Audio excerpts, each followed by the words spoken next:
Here I present my thesis in which I state that politics is the result of people's ideas and actions that are dedicated to resolve society's challenges, and that politics have a major impact on society.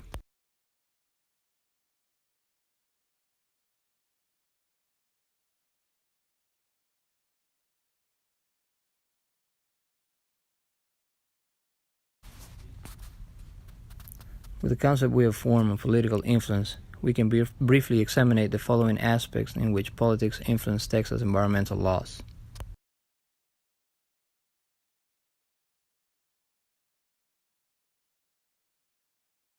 Most of us think we know what EPA's role is, developing regulations based on science from laws passed by Congress to protect human health and the environment. However, EPA is now moving beyond the science and beyond its mandate into a political agenda.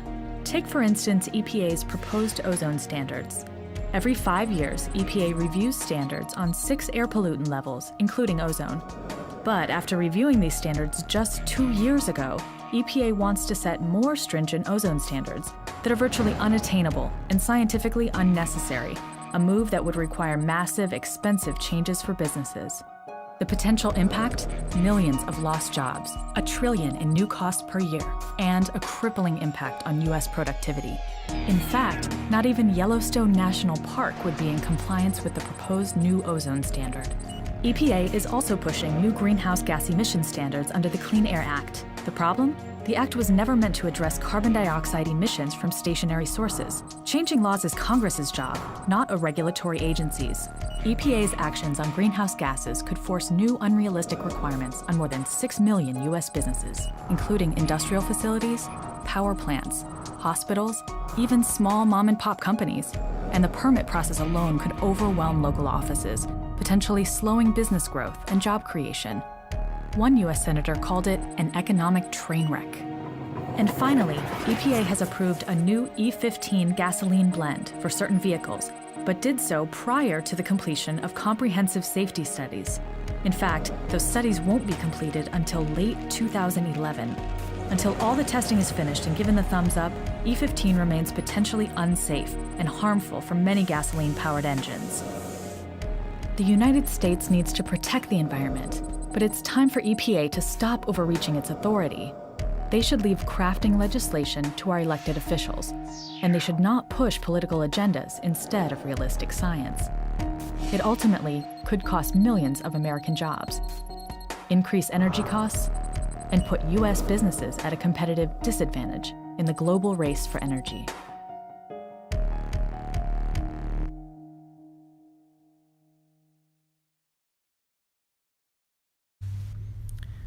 Here we have some background information about organizations that politically influence, regulate, and implement laws in Texas. Also, we have a small video introducing on how the agencies make decisions influenced by political agendas and corporations.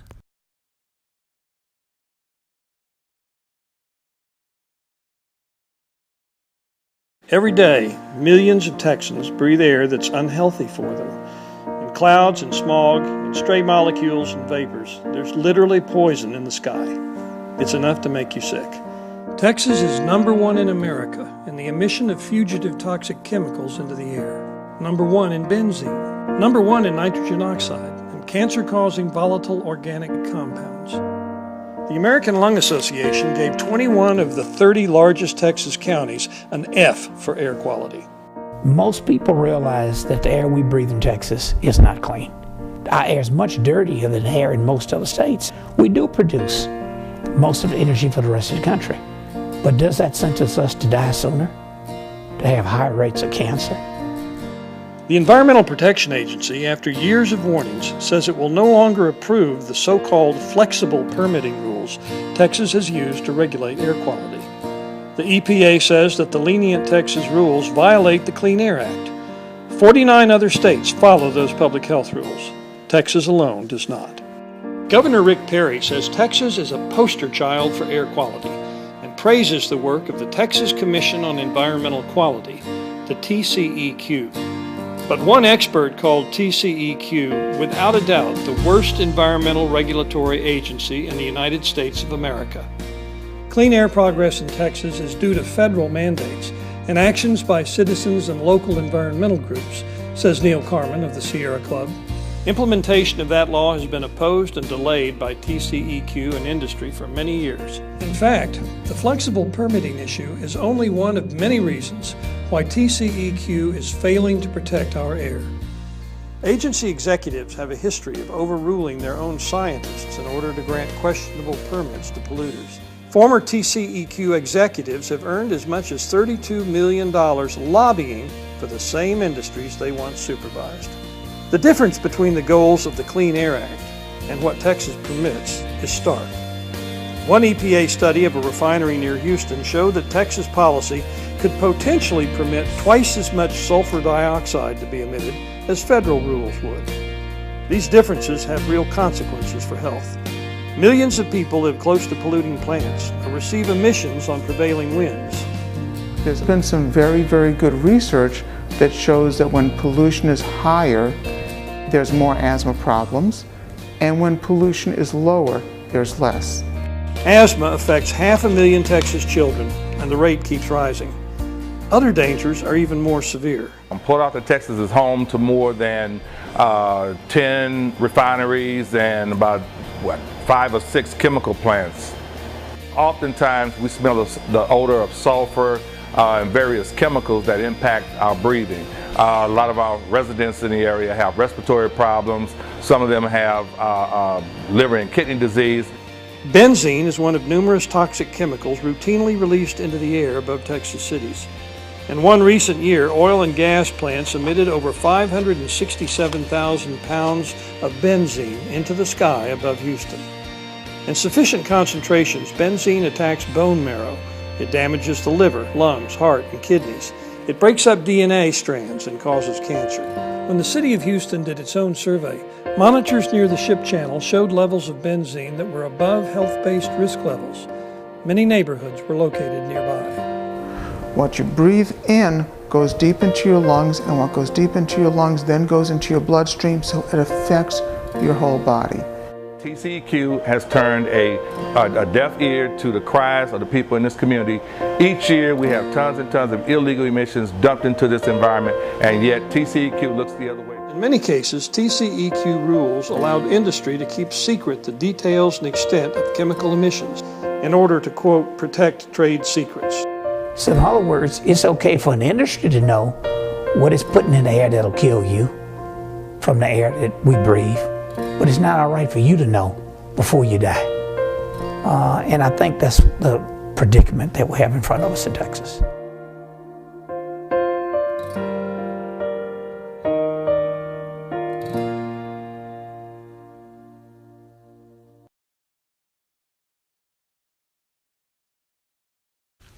The impact of oil and gas companies and the environment are mainly regulated in Texas by the TCEQ. In the next clip, we're stating the poor quality of the air that Texans breathe due to the lack of regulations on the oil and gas industry.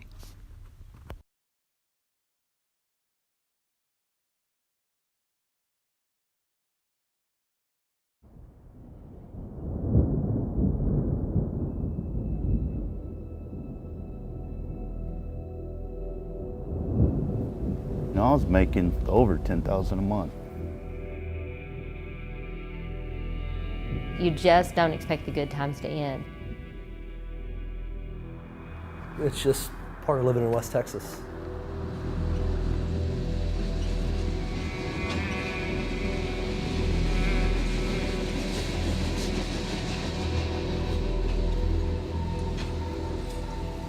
It was me and another guy working. We made this company a lot of money. We had constant jobs, job after job after job after job. He'd come up to me with concerns. Oh man, the oil prices are going down. I said, bud, we're the only ones working, man. We're making this company money. There's no way in the world they're gonna get rid of us. We're the first ones to go. So it hit us, out of nowhere.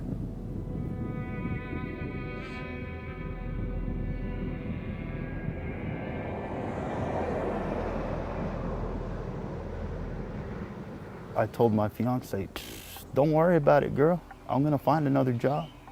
6, 7 months later, I was still sitting on that damn couch. looking for a job. It was the hardest time of my life.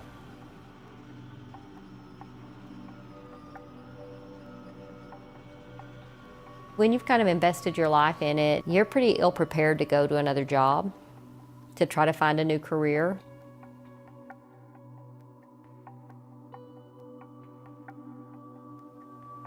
People think that they mean so much to the company, or that they've been there for so long, or that they've put in their time, and all these different things, that those things just go out the window.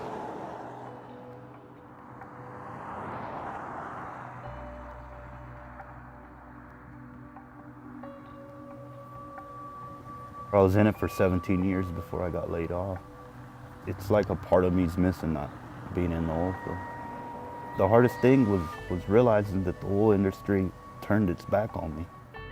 If a company is seeing 6-digit, 7-digit losses, they can't keep people, and that's exactly what happened to us in the 80s. It's what happened to us again this time. Seeing all these yards out through here, I mean, there's no vehicles, just out there, just dead.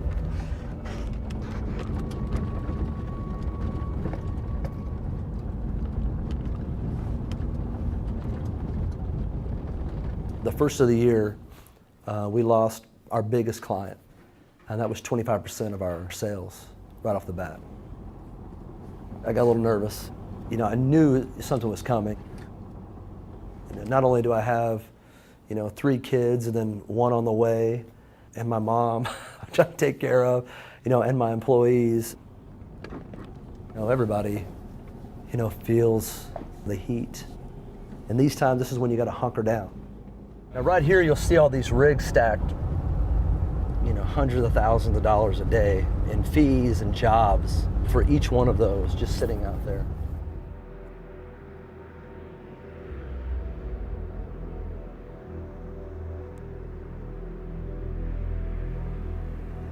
The money just flows whenever things are good. And then when times are bad, it's completely like shutting off the oxygen. There just is nothing there. You've got a home, you've got cars, you've got kids in college, you've got, whatever it might be, and all of a sudden your entire livelihood is completely jerked out from under you.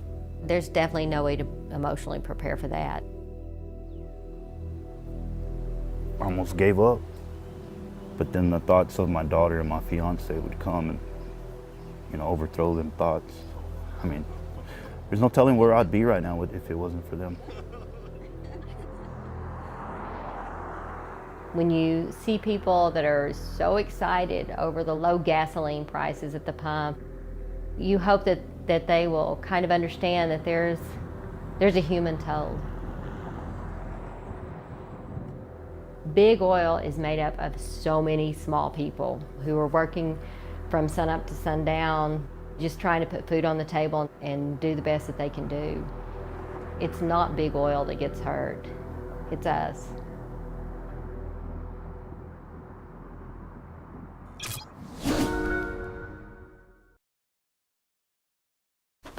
The oil and gas industry has become dangerous to the population, but also necessary in Texas. The next video exemplifies what can happen when the oil and gas industry takes a hit.